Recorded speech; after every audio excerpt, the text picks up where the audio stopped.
Good morning, my dear students of 5th class. This is Vanisha, your teacher of English from Kalpana Chawla Vidyapeeth. How are you all? Hope you all are fine and healthy and enjoying this story very much. We have started chapter number 7, The Giving Tree. इस story में बेटे हमने अभी पढ़ा था कि वो boy था वो मैन बन के आता है तो उसको वो ट्री को क्या बोलते हैं कि मेरे पास घर नहीं है। तो ट्री क्या कहते हैं कि आप मेरे घर तो मेरे पास भी नहीं है, तो मेरी ब्रांचेस को कट करके ले जाओ और अपना घर बना लो, हाउस बना लो। तो वो क्या करता है, उसकी ब्रांचेस को काट के ले जाता है और ट्री काफ़ी खुश हो जाता है उसको खुश देख के।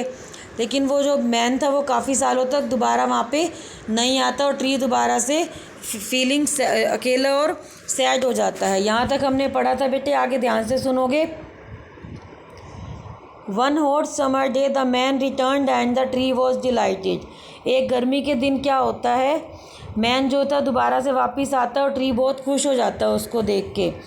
Come and play with me said the tree. अब ट्री क्या कहता है, कम एंड आओ मेरे साथ खेलो।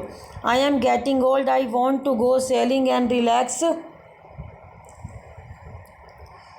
माई weary bones.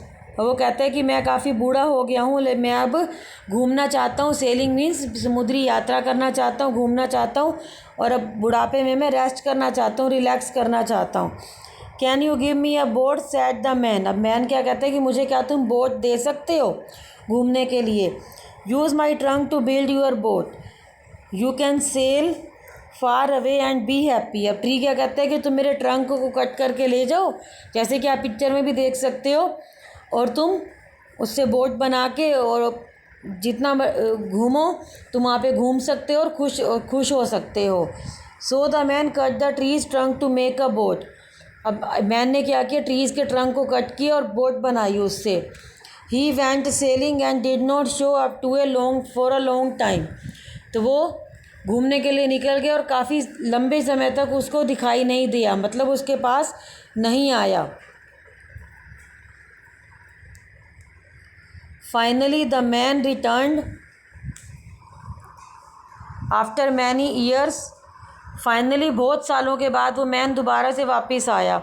Sorry my boy but I don't have anything for you.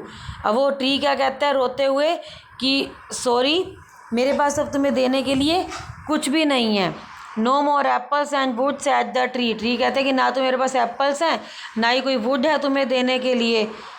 No problem I neither have any teeth to bite apples nor I do need wood the man replied. अब man क्या reply करता है कि कोई problem की बात नहीं है, मेरे तो टीथ भी नहीं है कि मैं एप्पल्स खा सकूं और मेरे को वुड की भी ज़रूरत नहीं है।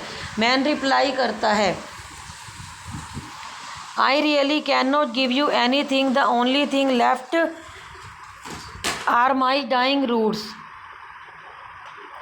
कि मैं तुम्हें कुछ भी नहीं दे सकता, सही में मैं तुम्हें कुछ भी नहीं दे सकता। मैं मेरे तो सिर्फ ये डाइंग रूट्स बची हुई हैं, मतलब सिर्फ जड़ें बची हुई हैं। छोटा सा ये जो लकड़ी का दिखाई दे रहा है ये सिर्फ छोटी सी लकड़ियाँ बची हुई हैं जो भी किसी भी टाइम सूख के ख़त्म हो सकती हैं। The tree sad with tears. Tree रोते हुए कह रहा था, देखो पिक्चर में दिखाई दे रहा है ना, ट्री के टीयर्स निकल रहे हैं, आंसू निकल रहे हैं। I do not need much now I just a place to seat and rest replied the man. अब मैन क्या कहता है कि मुझे कुछ भी चीज़ की ज़रूरत नहीं है, मुझे सिर्फ एक प्लेस चाहिए जहाँ पे मैं बैठ के रेस्ट कर सकूँ। Come sit down on my stump and rest. अब वो ट्री क्या कहता है, बेचारा जो छोटा सा रह जाता है, कि आओ और मेरा जो स्टम्प है, छोटा सा हिस्सा जो बचा हुआ है लकड़ी का, इसके ऊपर बैठो रेस्ट करो।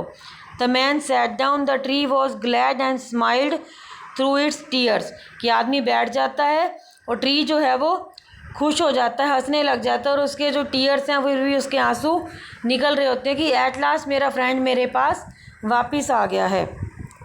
This story represent our life cycle. अब इस स्टोरी से तुमने क्या सीखा, ये स्टोरी हमारी लाइफ साइकिल को प्रेजेंट करती है। The tree is like our parents. जो ट्री जो है हमारे पेरेंट्स की तरह हैं। व्हेन वी आर यंग, जब हम यंग होते हैं, we love to play with our parents, जब हम यंग होती है तो हमें अपने पेरेंट्स के साथ खेलना बहुत अच्छा लगता है। वैन वी ग्रो, जब हम बड़े हो जाते हैं, we leave them and only come to them when we need something from them और when we are in trouble. हम जब बड़े हो जाते हैं तो हम उनके पास उसी समय आते हैं जब हमें किसी चीज़ की ज़रूरत होती है या हम किसी परेशानी में होते हैं।